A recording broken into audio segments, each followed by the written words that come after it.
We are here in the second game of the best of three of the finals of Dutch Starcraft League qualifier number 11, I think. Exowish agreeing with me. Good luck, have fun. Dutch esports for the win. Leaves the game and causes the game to lag once again. Not sure how that keeps happening, but he does it somehow. In the bottom left, we have our purple Protoss player. He's down one game from Team Knights Gaming. It is Sjaak. And in the top right, from Team Mythological? Mythology, of course. It's the green Zerg, Daz.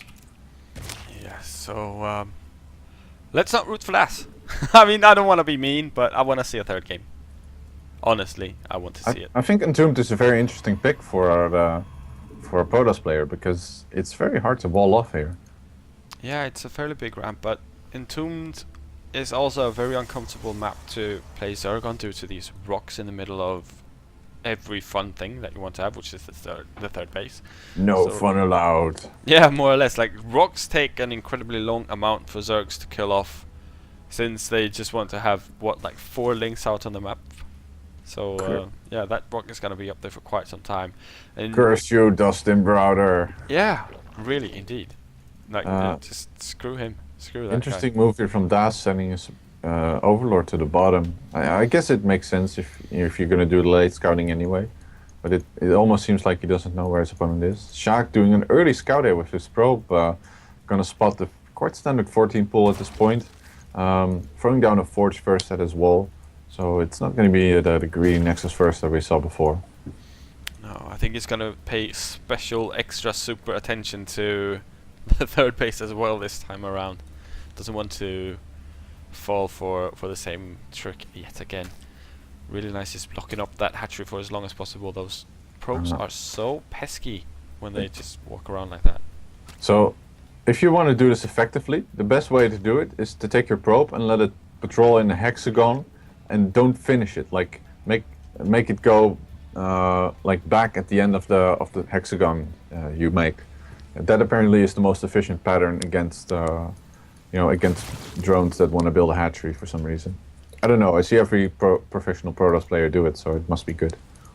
Well, apparently, quite obviously so. Then, otherwise, why would they do it? And we see 6 links instead of the more standard 4.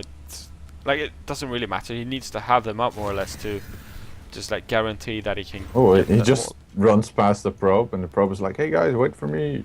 Yeah. Cannon just finishing up, and he might have to throw down an emerging gateway in order to block these links from heading up the ramp. I guess the pylons work too. Yeah, they do.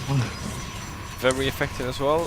Costs about the same though, so not really gonna matter too much. Cancels. Yeah, and he killed the probe with it, but that's just about it really. So not a very good trade, I think, for Daz, except for the fact that he got a nice amount of info. Not really necessary. He has 2 overlords in position if he really wants to scout quite badly. So yeah, he effectively loses map control, takes a third, and is quite vulnerable at this point. Yeah, that's exactly what he is. I mean, the problem right now is that he doesn't have any links out, and without those links, anything could come his way. Well, to be frank, we didn't see he didn't spot a cybernetics score. It's only been thrown down like half a minute ago, so I guess you could conclude like, okay, there's no cyber core, there's not going to be any early warp gate. I can just, take a third and drone up if I want to. Yeah, I'm not saying that, I mean, it's gonna happen, but anything could technically happen. Like, behind this, he can't guarantee that his opponent hasn't done anything weird. You're right, he's gonna go and scout with one of the overlords, of course. And wow, with his probe moving up quite early, might actually go for a greedy third of his own. Yeah, this is, again, the thing that I was talking about over on Daybreak. It works doubly effectively here, because you can just completely wall up this ramp. So, I mean, taking that third is going to challenge the Zerg right now into, do you want to go for a 3-base all-in, or do you want to, like, take it into the macro game? And by taking it into the macro game, you're going to allow me, as a Protoss, to sit on 3 bases for quite some time. Yeah, 3-base Protoss pushes on this map are so strong, I feel, with Colossi, because it's fairly hard for Zerg to defend the 4th, unless, of course, you have that invincible army. You need quite a lot of spines and infestors to be able to hold on to that if your opponent goes for this big Colossus Stalker. 3-base push with good upgrades. And good upgrades is what he's getting, +1 nearing completion. Yeah, and I mean, this also somewhat comes back to the fact that his 6 Lings got killed off. If he had 6 Lings, he can challenge the Zealot that went out with the probe. He can delay this. He can also scout that his opponent is trying to do this, but without those Lings, he can't really do anything about it. I like this build from Sjaak though. He's pretty much executing this to the book. Getting that early third, +1, adding on additional gates. On the same time, Daz is actually quite doing the same. He's supply blocked though at this point, I have to note. But his build is very standard. He's delayed his link speed a bit, but he did get his Roachhorn and Lair at a good timing. And he's adding on 2 more gas to his natural in order to transition into Infestors. But yeah, he's going to be going up for that mid game with Infestor, Roach, Corruptor possibly.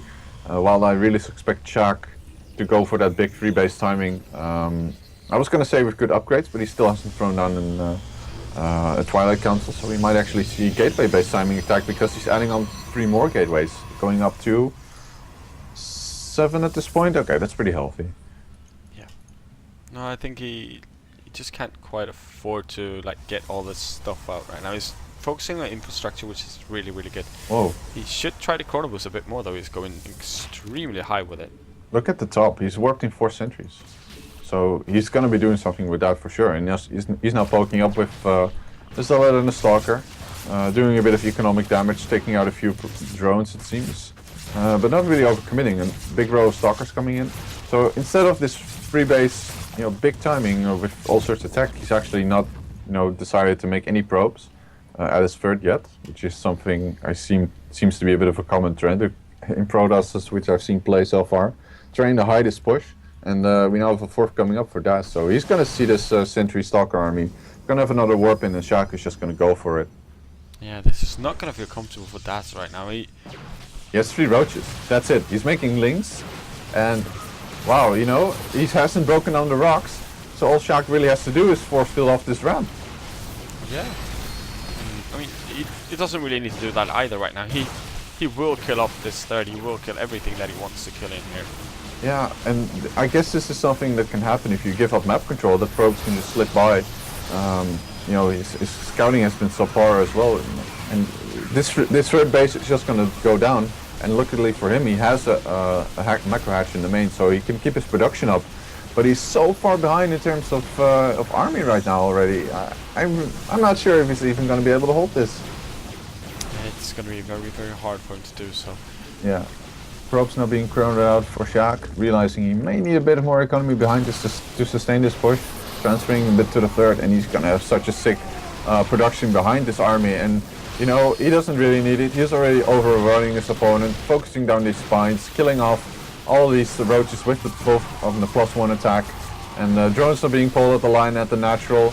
And great concave here for Sjaak with his Stalkers, tanking with the Zealots. Doesn't really even need these sentries, and well, I think he's done it. Yeah, he does indeed seem to have done it. He's doubling his opponent in supply, and the GG has just been called. So we're gonna see a game 3.